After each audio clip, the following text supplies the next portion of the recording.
આસનસ્થ એવા આપ સૌ સુજ્ઞજનોને પ્રણામ વંદન.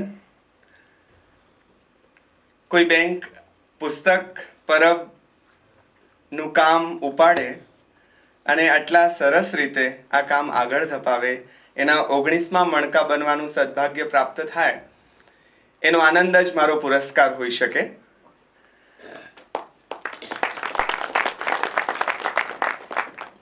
સામાન્ય રીતે કોઈ બેંક જોખમ ખેડતી ન હોય. આજે 2-3 જોખમો શ્રી રાજકોટ નાગરિક બેંક એ ખેડ્યા છે. પહેલું જોખમ એ છે કે એક નાના છોકરાને એમણે ઊભો કર્યો છે અહીં બોલવા માટે, અને એ પણ મારાથી લગભગ બધા મોટેરા છે. 1-2 યુવાનો મિત્રોને જોઈને મને બહુ રાજીપો થયો, ને એક હું સાથે લઈ આવેલો, કારણ કે મને એમ થાય કે થોડા યુવાન ચહેરાઓ દેખાય. બાકી સફેદ વાળવાળા વડીલ મિત્રો, સ્વજનો, એમની વચ્ચે એમને ગમે એવી એક કૃતિ વિશે વાત કરવાનું આજે મને સદભાગ્ય સાંપડશે. પણ પહેલું જોખમ એ છે કે એક છોકરાને તમે ઊભો કર્યો છે. બીજું જોખમ એ છે કે બેને કહ્યું તેમ આજ સુધી કવિતાની વાત નથી થઈ, અને આજે મારે કવિતાની વાત માંડવી છે. એ જોખમ ખબર નહીં ભરતભાઈ સાથે મારો કયો આગળનો ઋણાનુબંધ હશે કે અધિકાર ભાવ વાપરીને મારે એમને પાસે જોખમ મેં ખેડવડાવ્યું અને એમને કન્વિન્સ કર્યા કે આપણે કવિતાની વાત કરીએ. એટલે એક બીજું જોખમ. તો હું ઈચ્છું કે કુદરત તમારા દ્વારા ખેડાયેલા આ જોખમને પરિપૂર્ણ કરે અને જોખમ ન રહેવા દે એવી કોશિશ હું કરીશ. મારા પૂજ્ય ગુરુ ભગવંતોને વંદન કરી પ્રાર્થી. અને મારી સૌથી પ્રિય કૃતિ, જ્યારે ભરતભાઈએ મને કહ્યું કે તમે કોના વિશે વાત કરશો, ત્યારે પહેલું જ નામ મારા મુખેથી જે આવ્યું એ સુદામા ચરિત્ર હતું. એમણે હાયર ઓથોરિટીની રજા લેવાનું મને કહ્યું કે હું એમને પૂછી જોઉં, કારણ કે આ અમારે ત્યાં પહેલો પ્રયોગ થશે. મેં કીધું પૂછી જોઉં. એમની સહમતિ મળી, અને આજે આપણે બધા પ્રેમાનંદને માણવા ભેગા થયા છીએ. સામાન્ય રીતે મેં અહીંયા જોયું તેમ વ્યક્તિ પોતે પોતાના પુસ્તક વિશે વાત કરવા આવે, એટલે અહીં પ્રેમાનંદ કદાચ મારામાં આવે અને હું ધૂણવા માંડું તો તમે સહેજે ગભરાશો નહીં, કારણ કે પ્રેમાનંદને પણ ગમશે કે કોઈ એની વાત કરે. આ એટલી બધી આપણી મજબૂત ધરોહર છે, સોનું છે આપણા સાહિત્યનું, કે જેને ઉવેખીને આગળ ન જઈ શકાય. આ આપણી પરંપરા છે, આપણી ધરોહર છે. અને મધ્યકાળ આખો આ જે કૃતિ છે, બેને સરસ પરિચય કરાવ્યો છે, એટલે હું જે બાબતો કહેવાનો હતો એમાંથી જે આવી ગઈ છે એ હું નહીં કહું. પણ મધ્યકાળ એટલે ઈસુની 12મી સદીથી 18મી સદી સુધીનો સમય, 600-650 વર્ષ સુધીનો સમય. અને મોટા નામ લઈને કેવું હોય તો જૈન દર્શનના કલિકાલ સર્વજ્ઞ હેમચંદ્રાચાર્યથી માંડી અને દયારામ પર આ મધ્યકાળ પૂરો થાય છે. એટલે 12મી સદીથી 18મી સદી સુધીનો આ સમય. અને એમાં જે સાહિત્ય રચાયું છે એ સાહિત્ય મુખ્યત્વે ધર્મ પ્રધાન અને પદ્ય પ્રધાન સાહિત્ય રહ્યું છે. એનું કારણ એ છે કે એના જે કવિઓ છે, જેને આપણે કવિઓ કહીએ છીએ, પાછળથી અમારા જેવા અભ્યાસુઓ કે નિશાળિયાઓ એમને કવિ કહે છે, પણ એ લોકો મૂળે તો ભક્ત છે. પછી આપણે એમણે કવિતા કરી. મેં PhD કર્યું, એ મારો વિષય હતો અધ્યાત્મ કવિઓ, અને એમાં મધ્યકાળના કવિઓ એના પાયામાં હતા. નરસિંહ, મીરા, અખો, શામળ, ભાલણ, પ્રેમાનંદ. પણ એમાં પ્રેમાનંદ જુદો પડતો કવિ છે, કારણ કે બાકી બધા જ કવિઓ, નરસિંહથી માંડીને બીજા બધા કવિઓ, એ બધા પહેલા ભક્ત છે અને પછી કવિ છે બીજા નંબરે. જ્યારે શુદ્ધ કવિ મધ્યકાળનો જો ગણાવવા હોય તો એ પ્રેમાનંદને ગણાવી શકાય. અહીં શીર્ષક અપાયેલું મહાકવિ પ્રેમાનંદ. મારે થોડાક સુધારા સાથે એમાં કહેવું જોઈએ. આપણા મહાકવિઓ વ્યાસ, વાલ્મીકી, કાલિદાસ, આ બધા ભારતીય સંસ્કૃતિના, ભારતીય કાવ્ય સાહિત્યના ધરોહર સમાન છે એ મહાકવિઓ. પણ પ્રેમાનંદને કેવા હોય તો એ મધ્યકાળના મહાકવિ છે. મધ્યકાળ આખો જુઓ, તપાસો, એમાં પ્રેમાનંદ જેવો કવિ શોધ્યો ન ઉજળે એવી શુદ્ધ કવિતા જેણે આપી છે. હું કહું છું શુદ્ધ કવિતા. શક્ય છે નરસિંહ જેવું દર્શન એની કવિતામાં ક્યાંક ન હોય, દર્શનમાં નરસિંહ પહેલો નંબરે આવે, પણ કવિતામાં પ્રેમાનંદ પહેલો નંબર આવે. ઉત્તમોત્તમ કાવ્ય તત્વ જેનામાં પાંઘર્યું છે, જેની કવિતામાં, એ પ્રેમાનંદની વાત આજે આપણે કરવી છે. મધ્યકાળમાં ઘણા બધા સાહિત્ય સ્વરૂપો આવ્યા, પણ એમાં કેટલાક દીર્ઘ કાવ્ય સ્વરૂપો, જેમ કે રાસ, જૈન મિત્રો અહીંયા છે તો ભરતેશ્વર બાહુબલી રાસ, અને ત્યાંથી ચાલુ થઈને આખી પરંપરા ચાલી. ફાગુ લખાયા, આખ્યાન લખાયા, પદ્ય વાર્તાઓ શામળને લઈને આવ્યા. એમાં આખ્યાન જે છે એ સૌથી પ્રચલિત, સૌથી પ્રિય, બધાને લોકપ્રિય એવો કાવ્ય પ્રકાર રહ્યો. અને એમાં પણ પ્રેમાનંદ એ આખ્યાનમાં શિરમોર પ્રદાન કરનાર કવિ બની રહ્યા. એની આગળ પણ કોઈ એવો કવિ ન થયો કે જેણે આખ્યાન ક્ષેત્રે આવું પ્રદાન કર્યું, અને પછી પણ એવો કોઈ, એટલે પ્રેમાનંદ આખ્યાનના ઉત્તુંગ શિખર કહી શકાય. ઘણા બધા આખ્યાનો લખ્યા છે, બેને એની વાત કરી. 3 મુખ્ય આખ્યાનોની વાત તો કરવી જ રહી, એના નામ મારે પણ બોલવા જોઈએ. એમાં પહેલું નામ સુદામા ચરિત્ર, જેની વાત આપણે માંડીશું. એવું જ અદ્ભુત બીજું આખ્યાન છે કુંવરબાઈનું મામેરું, જેમાં નરસિંહનું ભલે નામ કુંવરબાઈનું મામેરું છે, પણ નરસિંહનું સમગ્ર જીવન લગભગ એમાં આવી જાય છે. અને ત્રીજું, તમને બધાને મજા પડી જાય એવું નળાખ્યાન, અદ્ભુત કાવ્ય, પ્રેમનું કાવ્ય. અને પ્રેમ ભારતીય પરંપરામાં કેવો હોઈ શકે એનું ઉત્તમોત્તમ ઉદાહરણ, અને સાથે સાથે ધર્મની વાત, નીતિની વાત, એ તો મધ્યકાળમાં આવે જ, એવી વાત કરતું નળાખ્યાન. આ પ્રેમાનંદની સર્વોત્કૃષ્ટ કૃતિઓ, મારું ચાલે તો એ લોકો એ બધી કૃતિઓ વિશે જ વાત કર્યા કરું.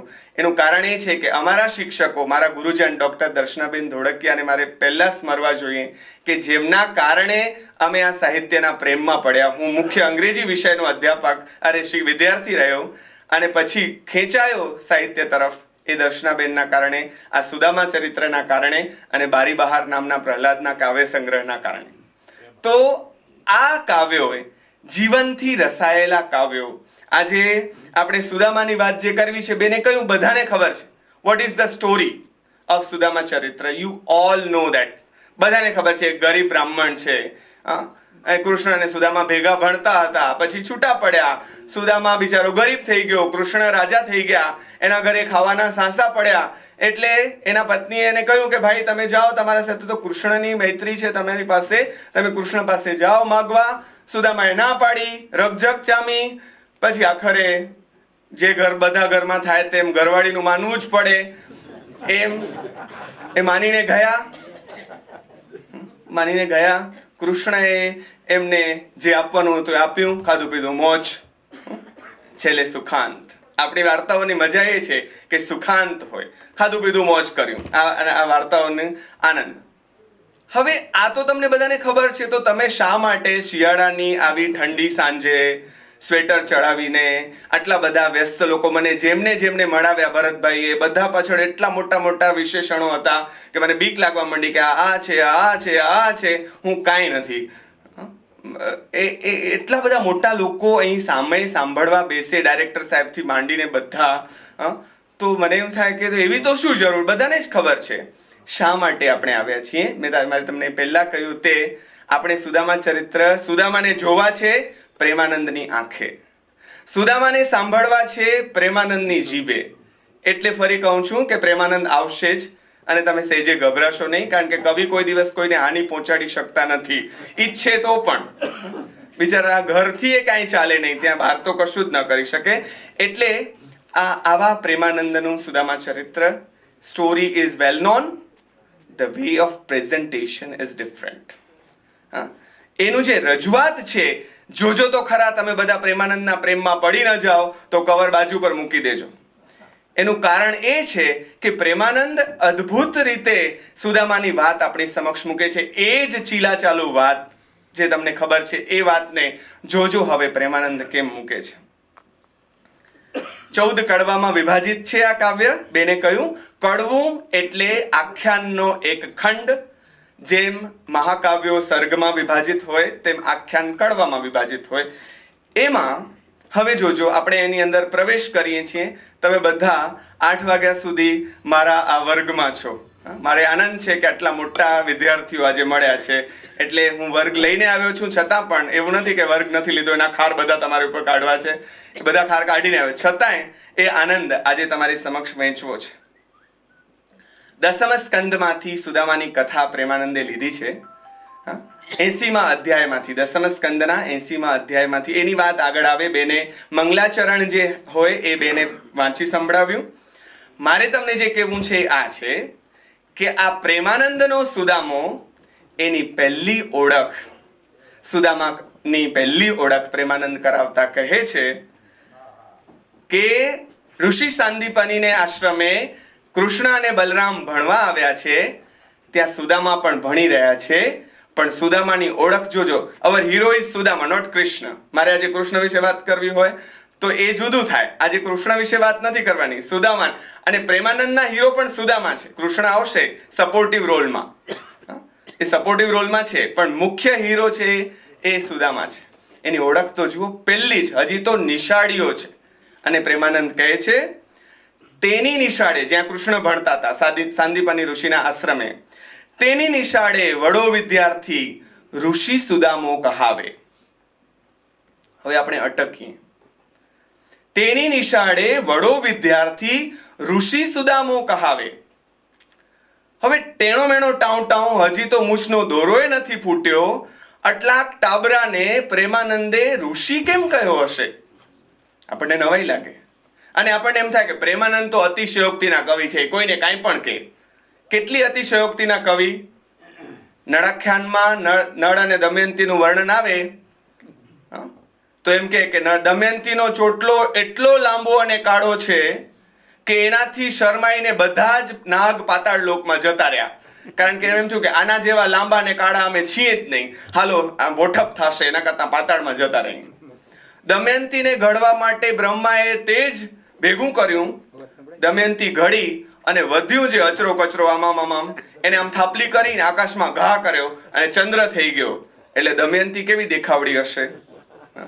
આજે પણ અમારા વિદ્યાર્થીઓને દમયંતીનો પાઠ આવે એટલે સપના આવે રાત્રે.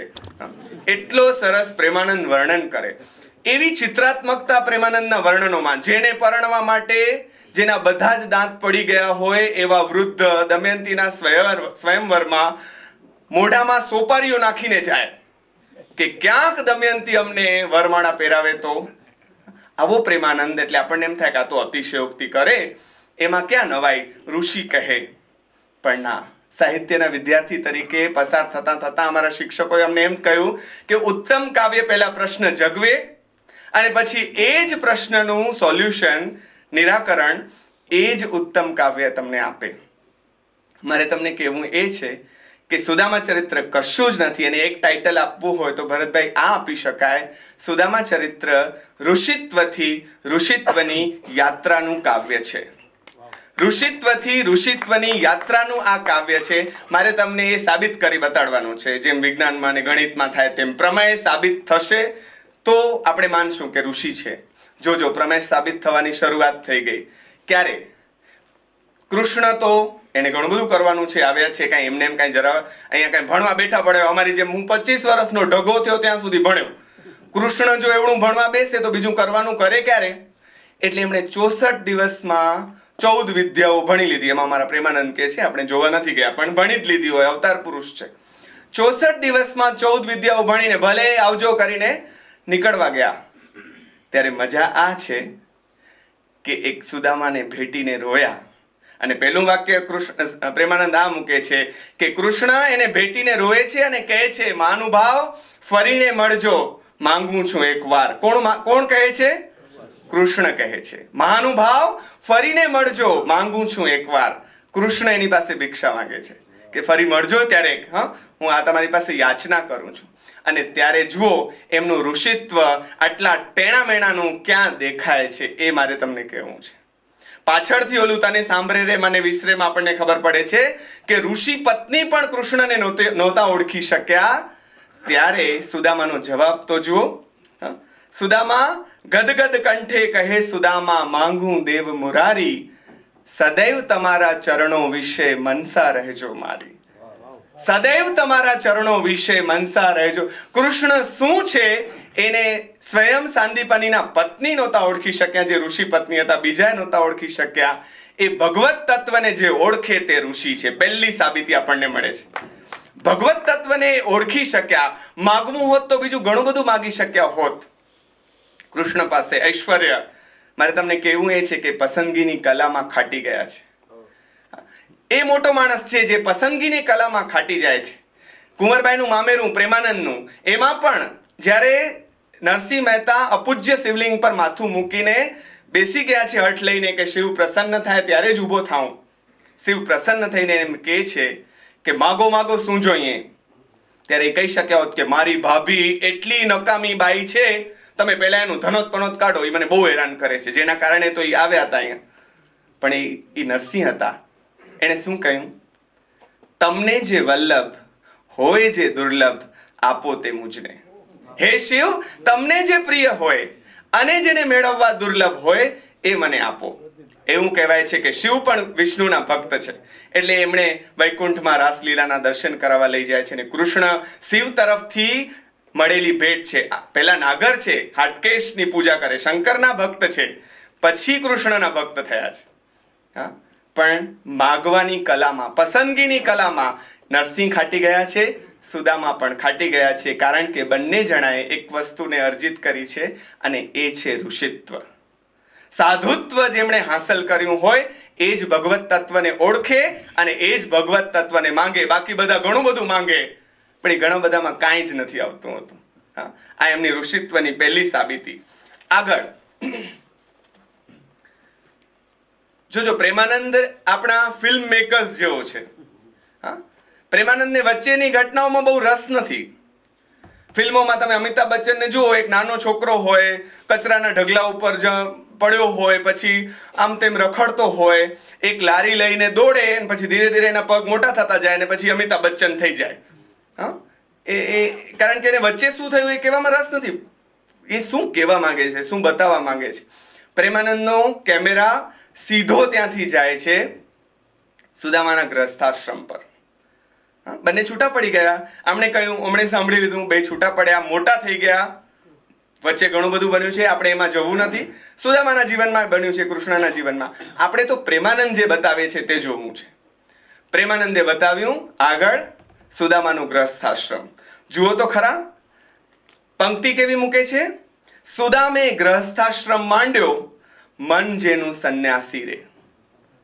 એક બાજુ ગ્રસ્થાશ્રમ છે, અતિશયોક્તિના કવિ છે પ્રેમાનંદ. તમે કવિતા વાંચશો તો તમને ખબર પડશે. બાળકો 10 થયા છે એમ બતાવે, ખરેખર થયા હશે કે નહીં એ બીજી વાત છે. હા, તો સંન્યાસી છે ને, એ આપણને પ્રશ્ન થાય. હા, ક્યાંક ક્યાંક પ્રેમાનંદ આપણને એવા મૂંઝવે પણ ખરા. પણ જેનું મન સંન્યાસીનું છે. આપણે ત્યાં એક બહુ સરસ શબ્દ છે, રાજર્ષિ. રાજા છે છતાં પણ ઋષિ છે. જનક રાજા હોવા છતાં ઋષિ છે. ભગવાન શ્રી રામ રાજા હોવા છતાં ઋષિ છે. યુધિષ્ઠિર રાજા હોવા છતાં ઋષિ છે. હા, મતલબ નથી, વૈરાગ્યની આખી જુદી પરિકલ્પના ભગવાન શ્રી કૃષ્ણએ પણ આપી છે. આખી આગળ આપણે જોઈશું, સુદામા ચરિત્રમાં આવે છે માટે, કૃષ્ણની કથા છે માટે નહીં. હા, આખી જુદી જ વાત કરી છે. અહીંયા પણ આ જ વાત છે કે સુદામે ગ્રહસ્થાશ્રમ માંડ્યો, મન જેનું સંન્યાસી. અયાચક વ્રત લીધું છે, કોઈની પાસે માગવા જવું નહીં. પણ આવા માણસોને કોણ ઓળખે? પ્રેમાનંદ બહુ માર્મિક વિધાનો વચ્ચે વચ્ચે કરતા જાય છે. આ પ્રેમાનંદની મજા છે. મુનિનો મર્મ કોઈ નવ લહે, સૌ મેલો ઘેલો દરિદ્રી કહે. આપણે તો એવાને બાવા છાપ કહીએ, બિચારા કાંઈ ન હોય, એ લોકોના ખાતા તમારા બેંકમાં હોય નહીં. એ લોકોનું કશું જ ન હોય. હા, એ સમાજમાં કાંઈ સ્ટેટસ નહીં, કશું જ નહીં. સૌ એને શું કે આ બિચારો છે. અને મારે વાંધો એક શબ્દ સામે છે કે આપણે એવા લોકોને જે કાંઈ ન હોય ને, સાવ ટોપાઈ લાગતા હોય, એને આપણે એમ કહીએ કે આ બિચારો ભગવાનનો માણસ છે. મને આ વાત સામે સખત વાંધો છે કે જો ભગવાનનો માણસ આવો હોય તો બિચારો ભગવાન કેવો હોય? આ જરાય ભગવાનનો માણસ ને, મૂર્ખ કાંઈ ભગવાનનો માણસ નથી. ભગવાનનો માણસ તો આ છે. જુઓ તમે કેવો ભગવાનનો માણસ હોય, એનો ઉત્તમ નમૂનો પ્રેમાનંદ આપણી સમક્ષ મૂકે છે. પત્ની એના ઘરકામ કરે છે, બીજાનું પણ ઘર નિર્વાહ કરે છે. ગરીબી એટલી બધી છે, 2 દિવસ ખાવાનું નથી મળતું, એટલે એ પતિ પાસે આવે છે અને પોતાની હૃદયની વ્યથા કહે છે. જોજો દારિદ્ર્યનું જે વર્ણન, પ્રેમાનંદ વર્ણન કલાના સ્વામી છે. કેવું વર્ણન કરે છે જોજો. ન મળે કંદ કે મૂળ ફળ, 2 દિવસ થયા લઈ રહે જળ, ધાતુ પાત્ર નહીં કર સાહવા, સાજું વસ્ત્ર નથી સમ ખાવા. આ ગુજરાતી આપણી નજીકની ગુજરાતી છે, એટલે તમે એને બરાબર સમજી શકશો. મધ્યકાલીન ગુજરાતી હોય ને, એકદમ જૂની, હેમચંદ્રાચાર્યના ભલા હુઆ જો મારિયા બહેણી મારા કંતુ, લજ્જે જંતુ વૈસી હું જય બગ્ગા ગરુવેંત, હરામ કાંઈ ટપ પડે તો. એ ગુજરાતી જ હોવા છતાં સારું થયું કે મારો પતિ યુદ્ધ મેદાનમાં મૃત્યુ પામ્યો. જો હારીને પાછો આવત તો હું મારી સહેલીઓને મોઢું શું બતાડત. એક ક્ષત્રાણીના શબ્દો છે, પણ આપણને સમજાય નહીં એની સુરવીરતાની વાત આપણે, કારણ કે ગુજરાતી જૂની ગુજરાતી, પ્રાચીન ગુજરાતી છે. આ આપણી અર્વાચીનની નજીકની ગુજરાતી છે, એટલે આપણને સમજાય. ધાતુ પાત્ર નહીં કર સાહવા, સાજું વસ્ત્ર નથી સમ ખાવા. અત્યારે આપણે આ શબ્દો વાપરીએ છીએ. વાએ ટાઢ બાળકણા રૂએ, ભસ્મમાં અહીં પેસીને સુવે. ટાઢ ઉડાડવા માટે રાખમાં સૂઈ જાય છે, અને એના કારણે આખું શરીર રાખથી ભરાય. લાગે કેવા, તમે કલ્પના કરી જોજો, વિકરાળ. નીચા ઘર ભીતળીઓ પડી, શ્વાન માંજર આવે છે ચડી. કૂતરા બિલાડા અંદર આરામથી આવી જાય છે, કારણ કે એક તો નાના ઘર હતા, એની એ ભીતો પડી ગઈ છે. હવે બધા જ અંદર આવી જાય છે. ખાવા જેવું તો કાંઈ છે નહીં, પણ છતાં આમથી તેમ ફર્યા કરે છે. આવી આપણી પરિસ્થિતિ છે. જરાક નજર કરો. મારે તમને ખાસ કહેવું છે કે તમારે બધાએ આ ચોપડી એટલા માટે વાંચવી જોઈએ કે તમે સુદામા પત્નીની જે દલીલો છે, સુદામા પત્નીનું જે ચરિત્ર છે, એમાં જે પાત્ર છે, એ એકદમ વ્યવહાર કુશળ અને જીવનલક્ષી છે. જીવન માટે તમે બેંકવાળા જેમ કહો કે તમારે કમાવવું જોઈએ ભાઈ, આ બચત કરવી જોઈએ, આ ભાઈ એવી જ વાત કરે છે, આખી જુદી રીતે. તમે દાહડી કહો છો ભરથાર, માધવ સાથે છે. રોજ તમે વટ પડાવો છો, માધવ સાથે છે મિત્રાચાર. મારો તો ભાઈબંધ કાનુડો, મારો તો ભાઈબંધ કૃષ્ણ. તો હવે જેને સ્નેહ સામળિયા સાથ, તેનું ઘર ન હોય અનાથ. જેનો કૃષ્ણ ભાઈબંધ હોય એનું ઘર તો અનાથ કેવી રીતે હોય? તમે કહો તો ખરા. છેલ્લી વિનંતી દાસી તણી, પ્રભુ પધારો ભૂધર ભણી. કૃષ્ણ માટેના કેવા કેવા શબ્દો વપરાયા છે ને, એના માટે એક અલગથી કલાકનું લેક્ચર જોઈએ. એટલા સરસ. અને હું એક બે ઉદાહરણ તમને આપીશ. એપ્રોપ્રિએટ કૃષ્ણના નામો, હરિતારા નામ 1000, પણ ક્યાં કયું નામ વાપરવું એ પ્રેમાનંદ બહુ સરસ જાણે છે. ભૂધર ભણી, એમાં ખાલી ભ નથી, પણ જે આખી ભૂમિનો સ્વામી છે એની પાસે તો કેટલું બધું હોય. તમે ખાલી જાઓ તો ખરા. ત્રીજો કડવો છે, એમાં ડિબેટ ચાલે છે. આપણે બધાને બહુ મજા આવે. અત્યારે ટીવી તમે ખોલો ને એટલે ડિબેટ ચાલુ થાય છે.